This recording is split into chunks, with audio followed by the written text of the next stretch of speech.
بسم اللہ الرحمن الرحیم اعوذ باللہ من الشیطان اللعین الرجیم بسم اللہ الرحمن الرحیم بہ نستعین وہو خیر ناصر و معین الحمدللہ رب العالمین وصلی اللہ علی محمد وآلہ الطیبین الطاہرین المعصومین۔ ہماری گفتگو کتاب المقاصد کے دوسرے حصے کتاب البیع کے مباحث میں جاری ہے، اور آج کے ہمارے اس درس کا عنوان بیع لنفسہ اور بیع للمالک میں فرق کی چوتھی وجہ کا بیان ہے۔ ہم بیان کر رہے تھے سابقہ مباحث کے اندر کہ بعض وجوہات سے، بعض احتمالات سے فرق بیان کرنے کی کوشش کی گئی ہے فضولی کے ان انواع کے درمیان، کہ جہاں ایک طرف بیع لنفسہ ہی ہے اور دوسری طرف اسی فضولی کی بیع للمالک ہے، تو ان کے درمیان کچھ فروق، کچھ احتمالات اور وجوہات سے فروق بیان کیے جا رہے ہیں کہ کس طرح اس کے درمیان فرق پایا جاتا ہے۔ تو یہاں جو چوتھی وجہ بیان کی جا رہی ہے یہ تھوڑی سی تفصیلی ہے، اس کے اندر مختلف جہات سے گفتگو اور بحث ہے، تو چند درسوں کے اندر یہ بحث ہماری آگے تسلسل کے ساتھ جاری رہے گی، تو آج اسی بحث کا یہ پہلا حصہ ہوگا۔ اور آج کے ہمارے اس بحث اور اس مطلب میں جو اہم عناوین ہیں ان میں سے ایک مطلب چوتھا احتمال اس کا بیان ہے، اور پھر محقق قمی رحمۃ اللہ علیہ کا اسی چوتھے احتمال کی صورت میں جو فرق بیان کیا جا رہا ہے مذکورہ دو نوع کے درمیان فضولی کے حوالے سے، اس کا جواب جو عنایت کرتے ہیں، اور اس کے بعد محقق قمی کے جواب میں جو مناقشہ پایا جاتا ہے اس اشکال اور مناقشے کو یہاں پر ذکر کیا جائے گا۔ تو اس طرح چلتے ہیں اپنے پہلے عنوان کی طرف، کہ جس میں آغاز چوتھے احتمال اور اس کے جواب کو ذکر کرتے ہیں اس کلمات اور بیان کے ساتھ، کہ وہ منہا ان وجوہات میں سے کہ جو بیع فضولی لنفسہ اور للمالک کی ان دونوں کے درمیان فرق کے لیے بیان کی جا رہی ہیں، چوتھی وجہ یہ ہے کہ ان الفضولی اذا قصد البیع لنفسہ، کہ فضولی جب قصد بیع کرتا ہے اور وہ بھی لنفسہ، تو یہاں پر آپ دیکھیں کہ فَإِن تَعَلَّقَتْ إِجَازَةُ الْمَالِكِ بِهَذَا الَّذِي قَصَدَهُ الْبَائِعُ كَانَ مُنَافِيًا لِصِحَّةِ الْعَقْدِ۔ دیکھا جائے گا کہ وہ اجازہ مالک جو بعد میں لاحق ہو رہا ہے اس کا تعلق کس چیز سے ہے۔ اگر اس اجازہ مالک کا تعلق بِهَذَا الَّذِي اسی ہی مطلب سے ہے، اسی ہی مورد سے ہے کہ جس کا بائع نے قصد کیا ہے، یعنی لنفسہ ہی جو اس نے قصد کیا تھا، چونکہ بائع نے جو قصد کیا تھا وہ کیا تھا، وہ یہ تھا کہ وہ دوسرے کے مال سے جو ہے دوسرے کے مال کو بیع کر رہا ہے اپنے لیے، تو یہ جو اس کا قصد ہے اجازہ اسی کے ساتھ اگر تعلق پاتا ہے، یعنی بائع نے یہ ارادہ کیا تھا کہ وہ مالک ثمن بنے گا اس مسمن کے فروخت کے بعد، تو کان منافیًا لصحۃ العقد، اجازہ مالک کا تعلق اسی مورد میں جس میں بائع قصد اور ارادہ رکھتا ہے منافی صحت عقد ہے۔ یہ بات روشن ہے، چونکہ عقد جو ہے وہ تب درست ہو سکتا ہے کہ اس کی اقتضا یہ ہے کہ جو مالک کے مسمن ہے ثمن اسی کے جیب میں چلا جائے، اور یہاں پر ایسا نہیں ہے، لہٰذا آقا فرماتے ہیں کہ لأن معناها، چونکہ اس طرح کی اجازت کا معنی یہ ہوگا کہ هو سیرورۃ الثمن لمالک المثمن باجازتہ، کہ ثمن کیا بن جائے مالک مسمن کے لیے باجازتہ، اور یعنی معناها کا جو ضمیر ہے وہ صحت عقد کی طرف پلٹے گی، کہ صحت عقد کا معنی کیا ہے کہ ثمن بنے مالک مسمن کے لیے باجازتہ ہی، اسی کی اجازت سے، اور یہ جو اجازت اگر بائع کے قصد سے تعلق پا رہی ہے تو منافی صحت عقد ہے، چونکہ یہاں بائع چاہتا ہے کہ وہ مالک ثمن قرار پائے اور جبکہ وہ مالک مسمن نہیں ہے، تو اس طرح اگر اجازہ مالک یوں تعلق پاتا ہے اس مورد سے کہ جس میں بائع ارادہ و قصد رکھتا ہے تو یہ منافی صحت ہے۔ پھر اس کا دوسرا جو مورد ہے، دوسری جو صورت ہے کہ فَإِن تَعَلَّقَتْ إِجَازَةُ الْمَالِكِ بِهَذَا الَّذِي قَصَدَهُ الْبَائِعُ، یہ ایک صورت، وَإِن تَعَلَّقَتْ بِغَيْرِ الْمَقْصُودِ كَانَتْ بِعَقْدٍ مُسْتَأْنَفٍ، اور اگر اس کا تعلق اجازے کا اس چیز سے ہے کہ جو مقصود بائع نہیں ہے، یعنی مقصود فضولی جو کہ بائع ہے اس کا مقصود کچھ اور ہے، اجازے کا تعلق اس کے مقصود سے تعلق نہیں پا رہا، اور مالک اجازت دے رہا ہے تاکہ وہ خود مالک ثمن بنے۔ کانت بعقد مستانف، تو یہ پھر ایک عقد جدید کہلائے گا۔ لا امضاء لنقل الفضولی، یہ پھر وہ نقل فضولی کا امضاء حساب نہیں ہوگا۔ فیکون النقل من المنشئ غیر مجاز، یعنی وہ جو نقل صورت پائی انشاء کرنے والے کی جانب سے جو کہ بائے فضولی تھا، وہ مورد اجازہ قرار نہیں پائی۔ والمجاز، اور وہ نقل جو مورد اجازہ قرار پا رہی ہے، غیر منشأ،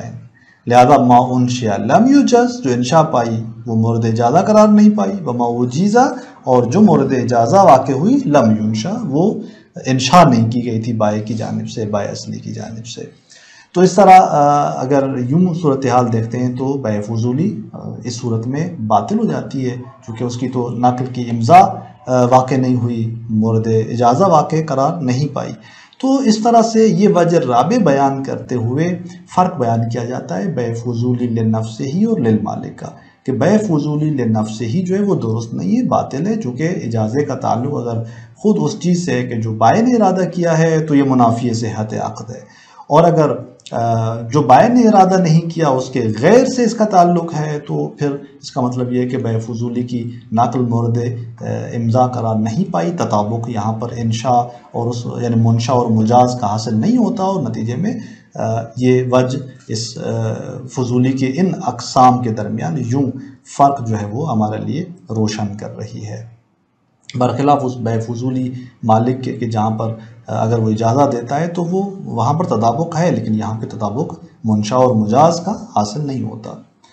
اب یہاں پر آگے فرماتے ہیں کہ وقد اجاب المحقق القمی رحمہ اللہ عن ھذا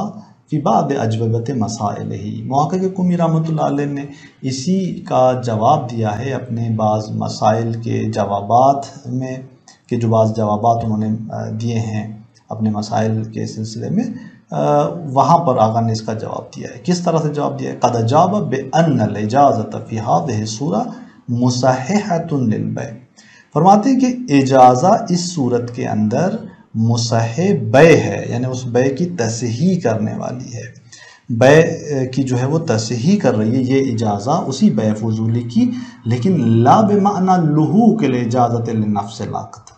نہ اس معنی میں کہ اجازہ خود اس عقد کو لاحق ہے، کما فی الفضولی المعہود، جیسے کہ فضولی معروف کے اندر ہے، یعنی جہاں پر فضولی للمالک عقد کر رہا ہے، انشاء کر رہا ہے، تو وہاں پر اجازہ نفس عقد کو لاحق ہے اور وہ معاملہ ہو جاتا ہے امضاء خود اس مالک کے لیے۔ یہاں ایسا نہیں ہے، لا بمعنی لحوق الاجازہ لنفس العقد، تاکہ وہ اشکال لازم آئے جو آپ دو صورتوں کے صورت میں آپ بیان کر رہے تھے، بل بمعنی تبدیل رضا الغاصب، فرماتے ہیں کہ یہ اس معنی میں کہ غاصب کی جو رضایت ہے وہ تبدیل ہو رہی ہے، وَبَيْعِهِ لِنَفْسِهِ، غاصب نے جو معاملہ بیع کیا ہے لِنَفْسِهِ، اس کی وہ رضا، اس کی جو رضایت اور قصد ہے، اور اس کی جو یہ بیع ہے لِنَفْسِهِ اس کے لیے، یہاں اجازے کا مطلب تبدیل ہے اس رضا اور بیع کا، کس میں؟ بالرضا المالک ووقوع البیع عنہ، مالک کی رضایت میں اور بیع کے خود اس مالک کی جانب سے واقع ہونے میں، یعنی مالک نے جب اجازت دیا تو یہاں غاصب جو راضی تھا اس معاملے میں اور بیع کر رہا تھا اپنے لیے، وہ رضایت غاصب رضایت مالک میں تبدیل ہو کے بیع واقع ہو رہی ہے خود اس مالک کی جانب سے۔ ہمارے پاس اس کے مثال کوئی ہے، نظیر کوئی ہے؟ فرماتے کہ جی ہاں، وقال نظیر ذالک فیما لو باع شیئا ثم ملکہ، اس کی نظیر اس مورد میں ہے جہاں پر ایک شخص کوئی چیز بیچتا ہے پھر اس کا مالک بنتا ہے، یعنی پہلے کسی اور کی چیز تھی اور اس نے اسے بیچ دیا فضولی طور پہ، اب پھر کسی طریقے سے جو ہے وہ مالک بن رہا ہے اسی چیز کا جو اس نے بیچی ہے، تو اب جو ہے یعنی اس کے بعد اب اس بیع کرنے کے بعد وہ جب اس چیز کا مالک بن جاتا ہے تو پھر اسی معاملے کی اجازت دیتا ہے کہ جو امضاء کرتا ہے جو اس نے معاملہ کیا ہوا ہے، تو یہ اس کی اجازت بعد میں اور اس کی وہ رضایت بعد میں کیا کر رہی ہوتی ہے؟ اس بیع کو کہ جو غیر مالک کے لیے تھی پہلے، چونکہ یہ مالک نہیں تھا تو فضولی بیچ رہا تھا، غیر مالک تھا، اسی جو ہے بے کو تبدیل کر رہی ہے یہ اجازت، بعد میں اس کی یہ رضایت کس چیز میں کہ وہ بے قرار پائے خود اس مالک کے لیے۔ تو ہمارے پاس اس طرح کی مثال موجود ہے۔ اس طرح آغا محقق قمی جو ہیں وہ اس مسئلے کا جواب دیتے ہیں جو وجہ چہارم کے اندر بیان ہوا۔ وقت سر رہا فی موضع آخر، اور ایک اور جگہ پہ خود محقق قمی جو ہیں وہ تصریح فرماتے ہیں۔ کس طرح سے؟ شیخ انصاری اس کو بیان فرماتے ہیں کہ بے ان، تصریح فرماتے ہیں قد سر رہا بے ان حاصل الاجازہ یرجع الى ان العقد الذي قصد الى کونہ واقعا علی المال المعین للنفس البائع الغاصب والمشتری العالم قد بدلتہ۔ فرماتے ہیں کہ تصریح کی انہوں نے ایک اور جگہ پہ اس بات کی کہ حاصل اجازہ پلٹتا ہے اس بات کی طرف، یعنی جب وہ مالک آ کر اجازہ دیتا ہے اس بے فضولی کی نسبت، تو حاصل اجازہ کس چیز کی طرف بازگشت رکھتا ہے، کس چیز کو بتلاتا ہے اور کس چیز کی طرف اس کا مرجع ہوتا ہے۔ فرماتے ہیں کہ یہ پلٹتا ہے اس بات کی طرف کہ عقد الذی قصد، کون سا عقد جس کو قصد کیا گیا کہ واقع ہو ایک مال معین پر خود اس بائع غاصب کے لیے،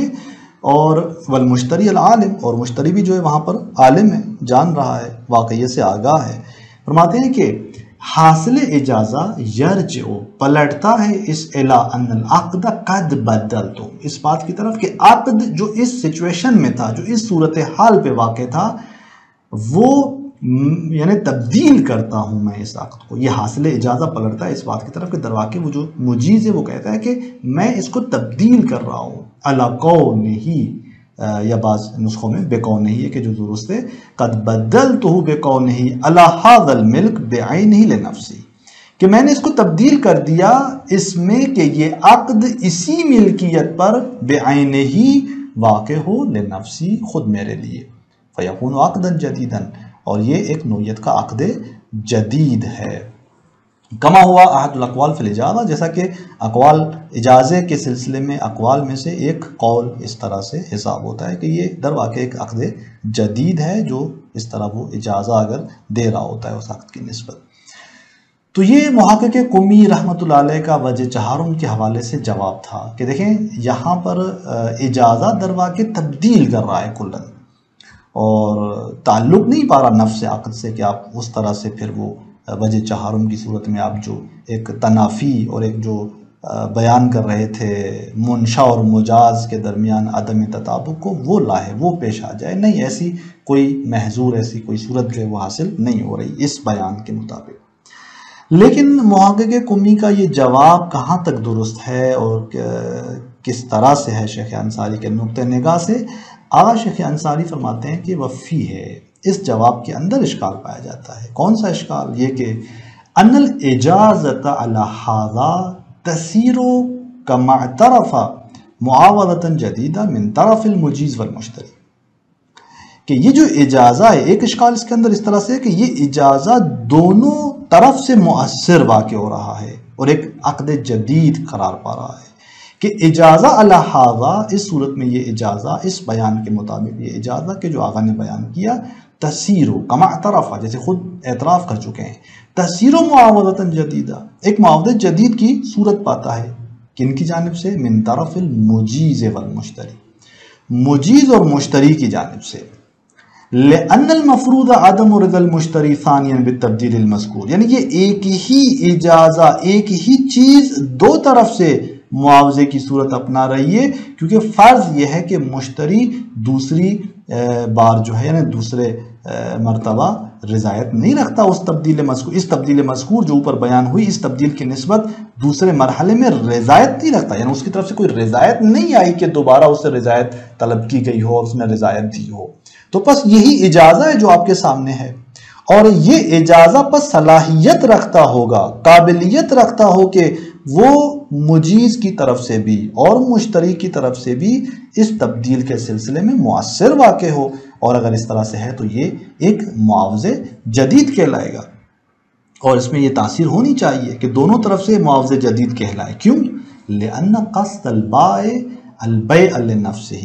چونکہ بائع کا جو قصد ہے بیع کے حوالے سے لنفسہ ہی ہے،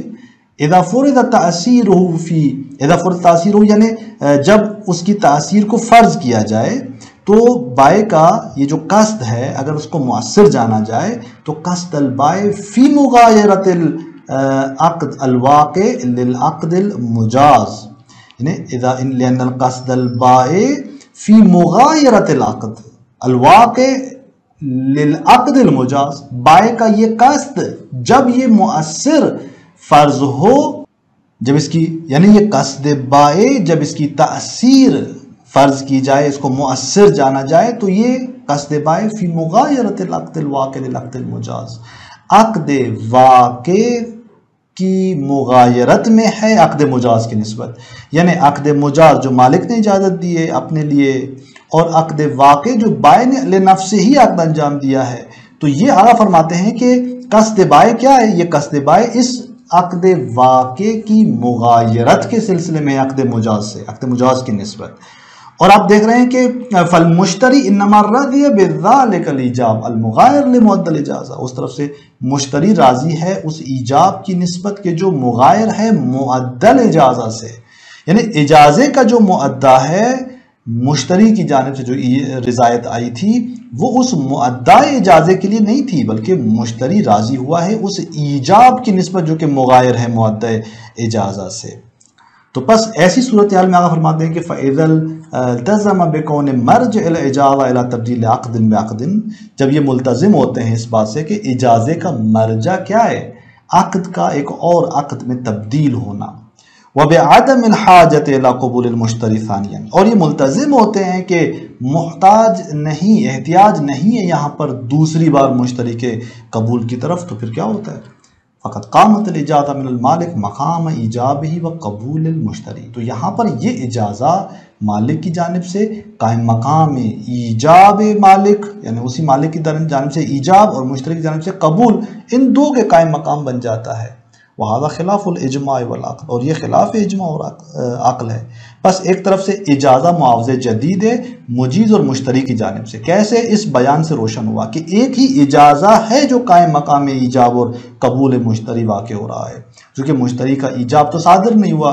قبول تو صادر نہیں ہوا دوسرے مرحلے میں، اور اس کی ضرورت بھی نہیں جانی جا رہی، اس اجازے کو مؤثر جانا جا رہا ہے اس میں، تو لہٰذا یہ اجازہ ایک عقد جدید کہلائے گا، ایک معاوضے جدید کہلائے گا اس طرح سے۔ وَهَذَا خِلَافُ الْإِجْمَاعِ وَالْعَقْلِ، یہ خلاف اجماع اور عقل ہے۔ وَأَمَّا الْقَوْلُ بِكَوْنِ الْإِجَازَةِ عَقْدًا مُسْتَأْنِفًا، ایک طرف سے یہ بات واضح ہوئی کہ یہ اجازہ دونوں طرف سے مؤثر ہے، اور دوسری جانب سے اس اجازے کا عقد مستأنف ایک جدید قرار پانا، فَلَمْ يُعَدْ مِنْ أَحَدٍ مِنَ الْعُلَمَاءِ وَغَيْرِهِمْ، یہ معہود نہیں ہے، معروف نہیں ہے علماء اور غیر علماء میں سے، یعنی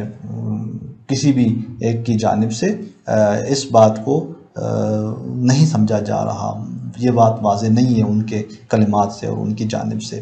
تو پس یہ ایک اشکال محقق کمی کے بیان میں ہو رہا ہے، اور اس کے بعد پھر کاشف الرموز رحمۃ اللہ علیہ سے بھی ایک بات جو ہے وہ ایک آیت ہے جس کو اگلے درس کے اندر ہم بیان کرتے ہیں کہ وہ کیا فرماتے ہیں اس سلسلے میں، اور پھر مرحوم شیخ انصاری رحمۃ اللہ علیہ کا جو تبصرہ ہے ان کے کلام پر اگلے درس کے اندر ہم بیان کرتے ہیں۔ تو یہاں تک یہ بات روشن ہوئی کہ وجہ چہارم کیا ہے، اور وجہ چہارم میں محقق قمی رحمۃ اللہ علیہ کا جواب کیا تھا، اور محقق قمی رحمۃ اللہ علیہ کے جواب کے سلسلے میں شیخ انصاری نے کون سا اشکال کیا ہے۔ السلام علیکم ورحمۃ اللہ وبرکاتہ۔